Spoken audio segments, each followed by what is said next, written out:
வணக்கம் மக்களே, welcome to the பென்டர் show. இன்னைக்கு நம்ம பார்க்க போறது காடு வெட்டி படத்தோட ரிவ்யூ. இந்த படம் பாத்தீங்கன்னா இந்த வீக்கெண்ட் தியேட்டர்ஸ்ல அவைலபிளா இருக்கு. இந்த படத்துல ஆர்கே சுரேஷ் தான் லீட் கேரக்டர் ப்ளே பண்ணிருக்காரு. அண்ட் இந்த படத்தை சோலை ஆறுமுகம் அப்படின்றவர் தான் டைரக்ட் பண்ணிருக்காரு. மலையாளத்துக்கு எப்படி ஒரு மஞ்சுவல் பாய்ஸோ அதே மாதிரி தமிழ் சினிமாக்கு நாங்க தாண்டா மஞ்ச சட்ட பாய்ஸ் அப்படின்ற மாதிரி ஒரு ஜோஷோட ரிலீஸ் ஆயிருக்கிற படம் தான் இந்த காடு வெட்டி. இந்த படம் ஆக்சுவலி காடு வெட்டி குருவோட வாழ்க்கை வரலாறு சொல்லக்கூடிய படம் அப்படின்னாங்க. பட் இந்த படத்திலேயே காடு வெட்டி குருவோட போர்ஷன் அப்படின்றதே வந்து ஒரு எக்ஸ்டெண்டட் கேமியோ மாதிரி தான் வந்திருக்கும். மற்றபடி முழுக்க முழுக்க நாடக காதல் அண்ட் தலித்கள் மேல இருக்கக்கூடிய வன்மத்தை மட்டும் தான் வந்து கொட்டி வச்சிருக்காங்க அப்படின்னே சொல்லலாம். இந்த படத்தோட கதை அப்படின்னு பாத்தீங்கன்னா ரெண்டு வித்தியாசமான காதல்களை காட்டுறாங்க. ஃபர்ஸ்ட் காதல் சிட்டிக்குள்ள நடக்கிற காதல் ஒரு தலித் இளைஞனுக்கும் ஒரு ஆதிக்க சாதியை சேர்ந்த பெண்ணுக்கும் நடக்குது. இதுல ஜாதி அப்படின்றதெல்லாம் பெருசா தெரியறது இல்ல. ஆனா அந்த காதலும் சுமூகமா வந்து சேருது அப்படின்ற மாதிரி காட்டியிருப்பாங்க. அதே நேரத்துல 200 கிலோமீட்டருக்கு அப்பால இதே ரெண்டு பேர் லவ் பண்ணாங்க அப்படின்னா எப்படி இருக்கும் அப்படின்ற மாதிரியான ஒரு விஷயத்த காட்டுறாங்க. இவங்களோட காதலை பார்த்தீங்கன்னா அவங்க ஊர்ல அவங்க ஜாதியில இருக்கக்கூடிய மக்கள் தான் டிசைட் பண்றாங்க அப்படின்ற மாதிரியான ஒரு விஷயத்த காட்டியிருப்பாங்க. ஸோ இதனால என்னென்ன பிரச்சனைகள் வருது, அந்த பிரச்சனைகளை எப்படி காடு வெட்டி குரு உள்ள வந்து தீர்த்து வைக்கிறாரு அண்ட் எப்படி எல்லாரையும் பழி வாங்கினாரு அப்படின்ற மாதிரியான ஒரு விஷயத்த சொல்லக்கூடிய ஒரு படம் தான். நான் கூட இந்த படம் ஸ்டார்ட் ஆகும்போது சிட்டிக்குள்ள நடக்கிற அந்த காதலை காட்டியிருப்பாங்க. ஏன்னா காதலை பயங்கரமா குளோரிஃபை பண்ணி காட்டுறாங்க. ஒருவேளை புரிஞ்சுக்கிட்டாங்களோ அப்படின்ற மாதிரி தப்பா நினைச்சிட்டேன். பட் அதுக்கப்புறம் ஒரு வாய்ஸ் ஓவர் வரும். இந்த காதலை வச்சு நீங்க ஒன்னும் வாங்க முடியாது அப்படின்னு சொல்லிட்டு அந்த ஊருக்குள்ள நடக்கிற காதலை காட்ட ஆரம்பிப்பாங்க. அப்பதான் தெரிஞ்சது இவங்க இன்னும் திருந்தலமாமா, இன்னும் அப்படியே தான் இருக்காங்க அப்படின்ற மாதிரியான ஒரு ஃபீல் தான் வந்துச்சு.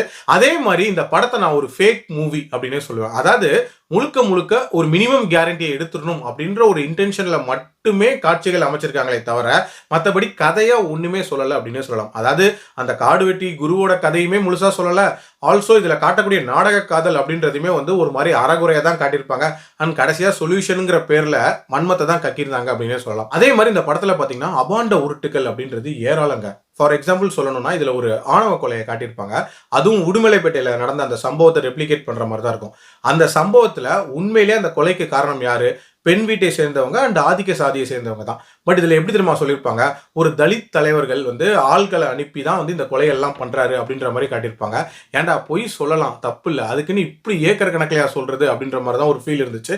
ஏன்னா இது வரைக்கும் தமிழ்நாட்டில் நடந்த ஆல்மோஸ்ட் எல்லா கொலைகளுக்குமே ஆதிக்க சாதியினர் தான் காரணம் அப்படின்றது தான் வந்து நிதர்சனமான உண்மை. அது மட்டும் இல்லாம இதுல இன்னொரு விஷயம் பேசியிருப்பாங்க. அதாவது சிட்டிக்குள்ளலாம் யாருமே ஜாதி பார்க்கறது இல்லை அப்படின்ற மாதிரியான ஒரு விஷயத்த நைஸா சொல்லியிருப்பாங்க. பட் உண்மை என்ன அப்படின்னா சிட்டிக்குள்ளேயும் ஜாதி பார்க்க தான் செய்யறாங்க. இன்ஃபேக்ட் பள்ளிக்கரணை மாதிரியான ஒரு இடத்துலயே ரீசெண்ட் டைம்ல ஒரு ஆணவ கொலை நடந்திருக்கு. இது வந்து நியூஸ்ல எல்லாருமே பார்த்திருப்பீங்க. ஸோ இந்த ஜாதி அப்படின்ற ஒரு விஷயம் எல்லா இடத்துலயுமே இருக்கு. பட் சமூகமா கூடி இருக்கிறது அப்படின்றது ஊருக்குள்ளதான். அதனாலதான் இந்த மாதிரியான சம்பவங்கள் அதிகமா நடக்குது அப்படின்றதுதான் உண்மை. பட் இவங்க எதுவுமே நடக்கலன்ற மாதிரி காட்டியிருப்பாங்க. அது மட்டும் இல்லாம இந்த படத்துல வந்து ஆர்கே சுரேஷ் வந்து அந்த தலித் தலைவரை வந்து வெட்டி கொள்ற மாதிரியான காட்சிகள்லாம் இருக்கு. சரி, நீ ஒரு தலித் தலைவரை இந்த மாதிரி பண்ணான்றதுக்காக வெட்டி கொள்றனே வச்சுக்கலாம். இப்போ உன்னோட ஊருக்குள்ள அந்த பொண்ணு லவ் பண்ணாங்கிற ஒரே காரணத்துக்காக அந்த பொண்ணை கொலை பண்ணணும்னு சொல்லிட்டு அந்த ஊருக்குள்ள வெறி பிடிச்சி நிறைய ஜாதி வெறியர்கள் இருந்தாங்க. அதுலயும் ஒரு வயசான ஒரு நபர் வந்து தன்னோட மூத்திரத்தை பிடிச்சி அந்த பொண்ணு மேல ஊத்துறான். இந்த மாதிரியான காட்சிகள்லாம் இருக்கு. ஸோ இப்படிப்பட்ட ஜாதி வெறியர்களுக்கு நீ என்ன தண்டனை கொடுத்த, இல்ல அவங்கள திருத்துறதுக்கு ஏதாவது வழி பண்ணியா அப்படின்றதா என்னோட கேள்வி. அதுக்கு எதுவுமே பண்ணாம அடுத்தவனை மட்டும் கொலை பண்ணா இதெல்லாம் தீந்துருமா? அது மட்டும் இல்லாம ஒரு தனி மனுஷன் பண்ணக்கூடிய தவறுகள், அதாவது ஒரு பொண்ணோட காசுக்கு ஆசைப்படுறது, அதே மாதிரி ஒரு பொண்ணை வந்து ஈவ் டீசிங் பண்றது, இதெல்லாம் வந்து ஒரு இண்டிவிஜுவல் பண்றது, ஒரு ஜாதியின் பேரால பண்றது இல்ல. ஸோ இதெல்லாம் பண்றது ஒரு தலித் அப்படின்ற மாதிரி காட்டிட்டு அந்த தலித்துக்கு இவங்க வந்து ஆக்ஷன் எடுக்கிற மாதிரியான சீன்கள்லாம் இருக்கும். இது எல்லாமே வந்து ஒரு ஜாதிய வன்மத்துக்காக காட்டப்பட்டது தான். ஆல்சோ பெண்களுக்கு அறிவுரை சொல்றேன் அப்படின்ற பேர்ல சில விஷயங்கள் பண்ணியிருப்பாங்க. அதாவது ஒருத்தன் ஈவ் டீசிங் பண்ண வரான் அப்படின்னு வச்சுக்கோங்க, அவனை வந்து நீ வந்து அருவாள் எடுத்து வெட்டிரு, அதுக்கப்புறம் அவன் திருப்பி வரவே மாட்டான் அப்படின்ற மாதிரியான விஷயங்கள்லாம் சொல்றாங்க. ஏன்டா ஒரு பொண்ணு இந்த மாதிரி ஈவ் டீசிங் பண்ண வந்தா காவல்துறைக்கு சொல்லணும், அதுக்கான எண்கள் இருக்கு. அது மட்டும் இல்லாம காவலன்ற ஒரு ஆப் இருக்கு.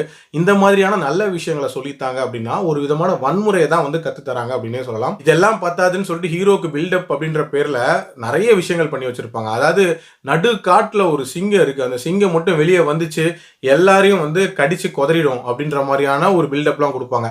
ஏன்டா சிங்கம்னு ஒன்று இருந்தா அது நடு காட்டுல தான்டா இருக்கும், பின்ன நடு வீட்டில் வச்சா வளர்ப்பீங்க அப்படின்ற மாதிரி தான் கேட்க தோணுச்சு. அதே மாதிரி ஆர்கே சுரேஷ் ஒரு படிச்சவனை பார்த்து ஒரு விஷயம் கேட்கறான், அண்ணனுக்காக நீ என்ன வேணா செய்வியாடா அப்படின்னு. பட்டுன்னு ஒரு அருவாள் எடுத்து தன்னோட கழுத்திலேயே வச்சுக்கிட்டு நான் வேணா செத்துருவானே அப்படின்னு மாதிரி கதறான்.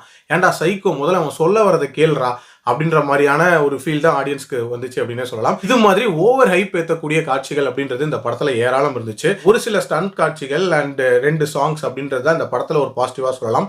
மற்றபடி ரொம்ப ரொம்ப ஒரு சுமாரான படம் தான். என்னோட ரேட்டிங் இந்த படத்துக்கு 1.75 அவுட் ஆஃப் 5. என்ன பொறுத்த வரைக்கும் ஸ்கிப் அப்படின்னு தான் சொல்லுவேன். அடல்ட் கண்டென்ட் இதுல இருக்கு. டியூரேஷன் வைஸ் பார்த்தீங்கன்னா 2.5 மணி நேரம் போகும். ஸோ அதுக்கேற்ற மாதிரி பிளான் பண்ணிக்கோங்க. மீண்டும் அடுத்த விமர்சனத்தில் சந்திக்கிறேன். நன்றி, வணக்கம்.